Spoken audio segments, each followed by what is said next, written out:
Strap for cash or anything else, try financial continuous improvement. CI stands for continuous improvement. Sharon Horne-Ellstrom here. Welcome to day 1589 of What's You Up To Now, documenting the journey, business journey primarily, as I transition from the brick and mortar corporate world of business to the online world of business, and back and forth again since the COVID pandemic, because I realized the importance of not just being in the online world, but being in the offline world as well, because we need to do more for people and their lives and our lives than just focus on the online, internet, non-physical world. I think our physical world needs a whole lot of help, and it's up to us as entrepreneurs to provide that help. So our idiom, our expression, our final financial, we're finishing up the financial well-being area of our annual challenge. We focus on finances for the month of May. And so the last day of the month, I like to talk about, or the last day of the segment, whatever the segment is, I like to talk about continuous improvement in the area that we're focusing on. So this month we're focusing on finances, and that means financial continuous improvement. And to me, continuous improvement means I'm just making progress toward what it is that I want for that area or aspect of my life. So I'm just making progress, continually moving toward what it is that I want financially. That's how I define continuous improvement, making progress toward what you want, what I want, you want, because what you want is different than what I want, etc. So today, our assignment, our action item is just to think about and commit to one thing moving forward for the rest of the year with respect to your financial well-being and your financial health that you're committed to doing, and then share that thing in the comments below so that we can hold one another accountable. And we're not going to beat each other up if we don't do it. I mean, sometimes I set a goal or an objective or a timeline and it doesn't go exactly as I planned, but I still plan it out and I make my commitments and the steps along the way.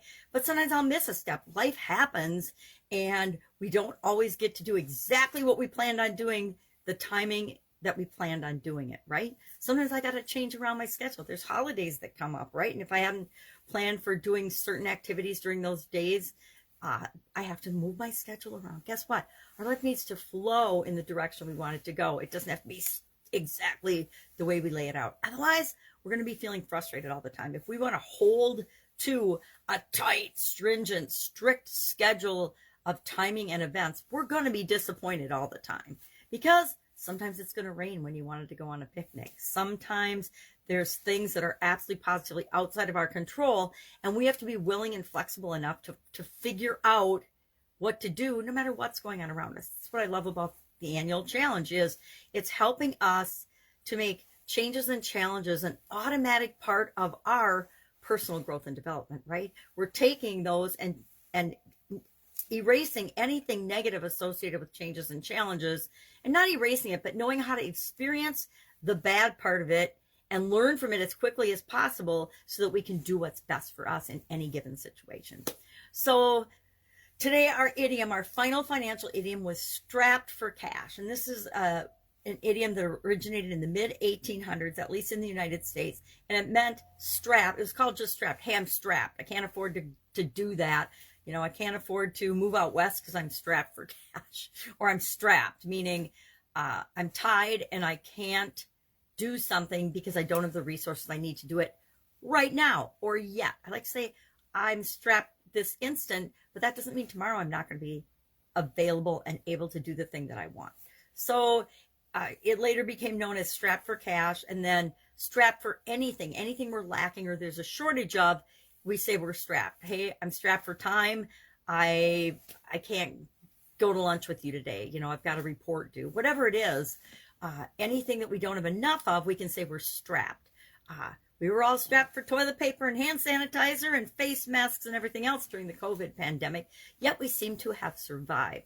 So I posed the question to my business owner friends and my business friends: is your business currently strapped for anything? Because I work with a lot of businesses and they're finding they're having to change their recipes, their formulation, their processes, because some of the raw materials that they need to get, they're not able to get. Some of my favorite restaurants have changed the way they make some of their dishes because they can't get the cheese or the different meats or the things that they're used to using in those recipes. So I'm curious, are you currently experiencing any type of a shortage right now? If you're a mom, I know you might be experiencing a formula shortage. Baby formula has been, we've been strapped for baby formula here in the United States, and not even going to go into all the reasons for that, but we have been. And so if you're a mom, just think of how afraid you are if you're not able to get the formula that your baby needs in order to survive. Super duper fear mongering and fear inducing activity, right? Or event. So are you currently experiencing any kind of a shortage or lack? Now, I'm not talking about high gas prices and inflation. I'm talking about you can't even get gas. That would be strapped for gas.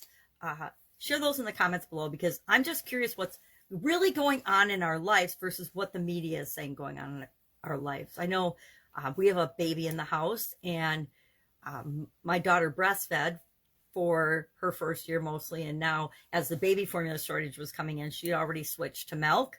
So we never experienced, but she was using a kind of baby formula. It just turns out that the type baby formula she was using once in a while wasn't one that ever had a shortage. However, that started to become harder to find because all the other baby formulas that other people were used to using were gone, and then people started buying this baby formula.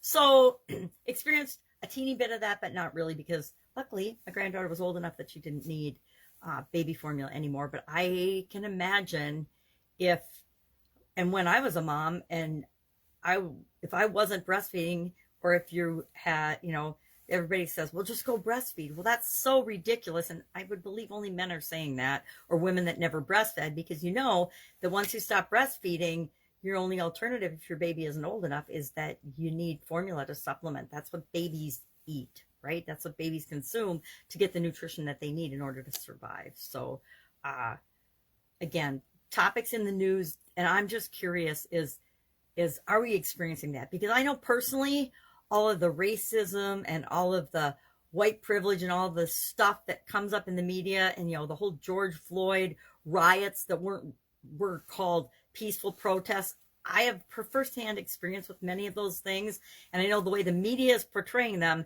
and what I'm actually observing and experiencing are, totally different things. And so I'm curious about the whole strap for things. Are we having shortages, or is it just an area by area thing that you're experiencing? Share those in the comments below. Otherwise, go out, have an awesome day. Always after a holiday weekend, we always seem to be busy and busier than usual, kind of catching up and getting back into our routines. So if I can help you anyway, ask. Otherwise, I'll be with you tomorrow, and we're going to hop into the relationship area and aspect of our annual challenge. We'll be talking about that for the month of June. All right, have an awesome day. I will be with you tomorrow. Let me know if I can help you in any way.